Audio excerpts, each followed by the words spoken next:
Hello friends! In this video we have chronicles of criminal stupidity. As you might have guessed, it's the Ukrainians who stood out.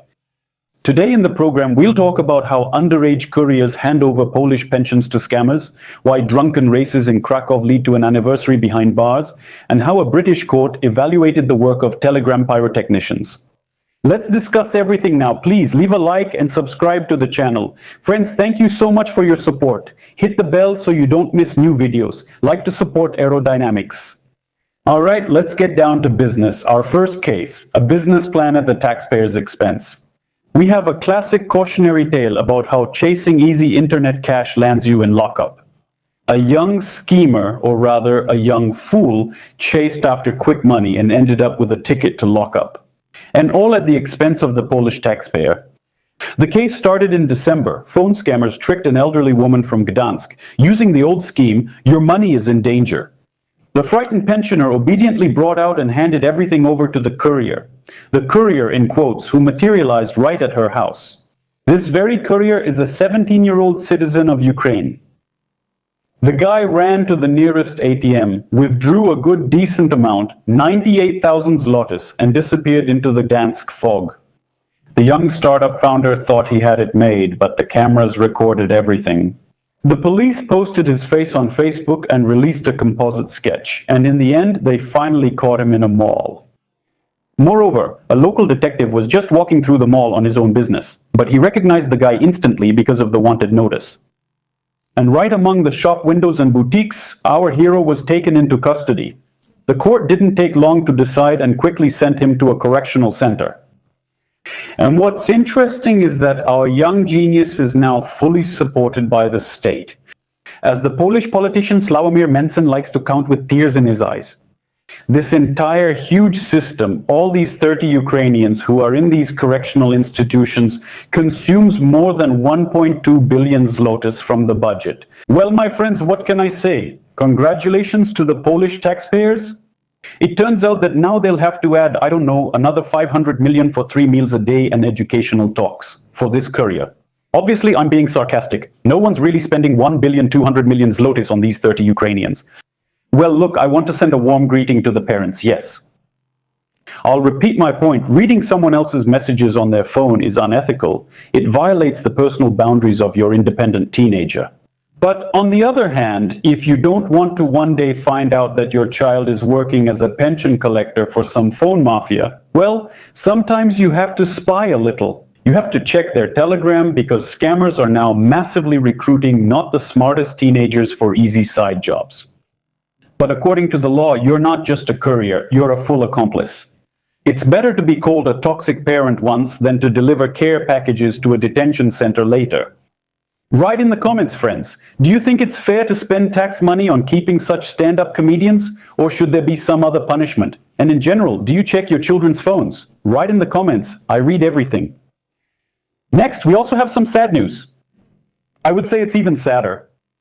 Because money comes and goes, is sometimes insured and can be earned again. But the deadly rally in Krakow is a tragic and extremely cynical story that happened right in the cultural capital of Poland. A busy intersection of streets and under the wheels of a car, a famous local lawyer died, a 79-year-old man philanthropist Jerzy Solo. A man of respectable age, an honored lawyer, he was simply going about his business almost in the city center. But unfortunately for him, behind the wheel was a person who turned the city streets into a real deadly rally. A citizen of Ukraine, as you understood, 47 years old. No. He was pressing hard on the gas and was in a state of deep alcohol intoxication.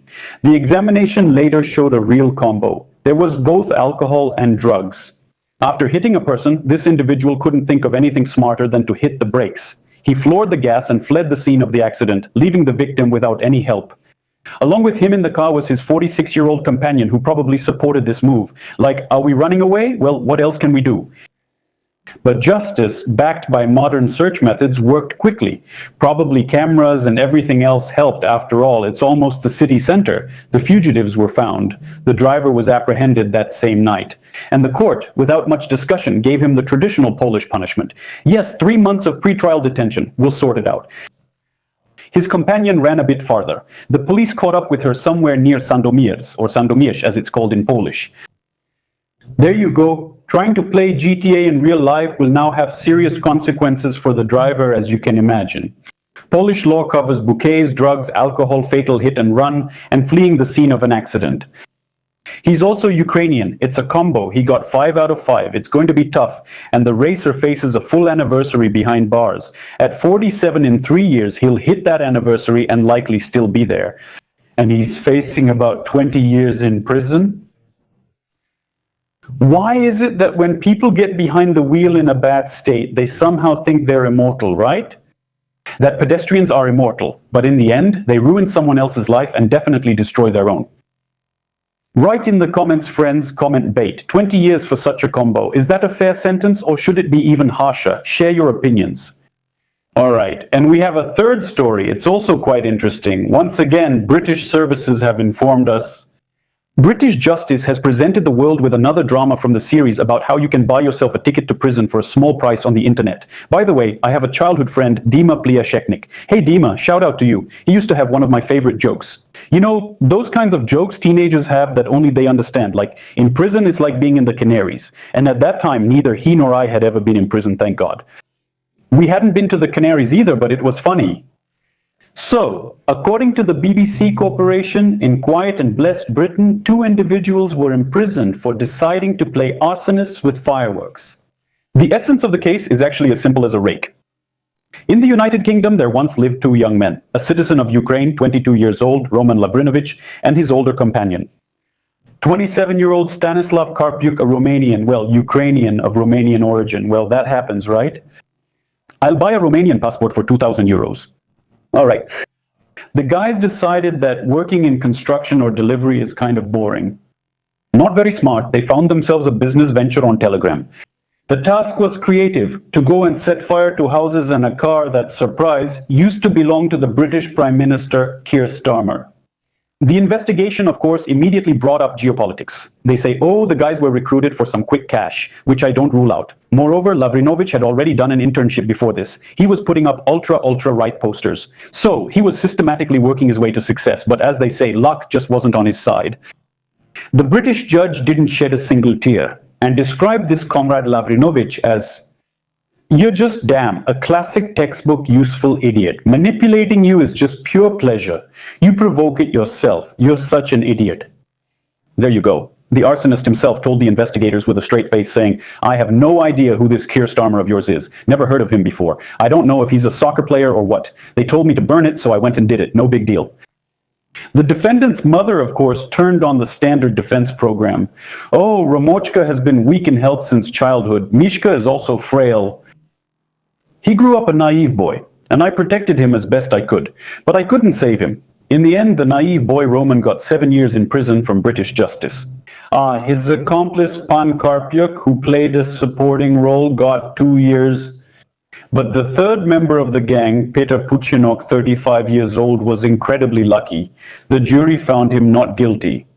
Pater apparently realized in time that things were getting dangerous.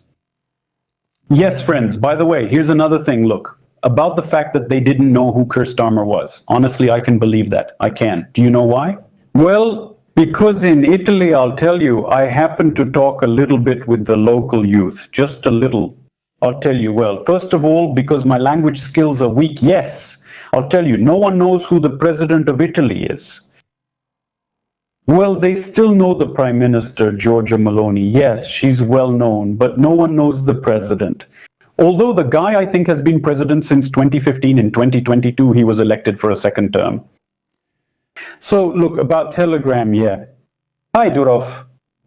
Pasha, hello. Naturally, the British regulator Ofcom couldn't overlook this performance, prompting officials to send angry letters to Telegram demanding answers. How can arson and recruitment be coordinated so easily under the noses of the special services?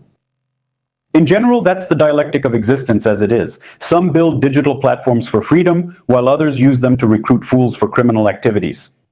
Will British authorities get answers from Telegram, or will it stay the main platform for these orders? Share your thoughts in the comments.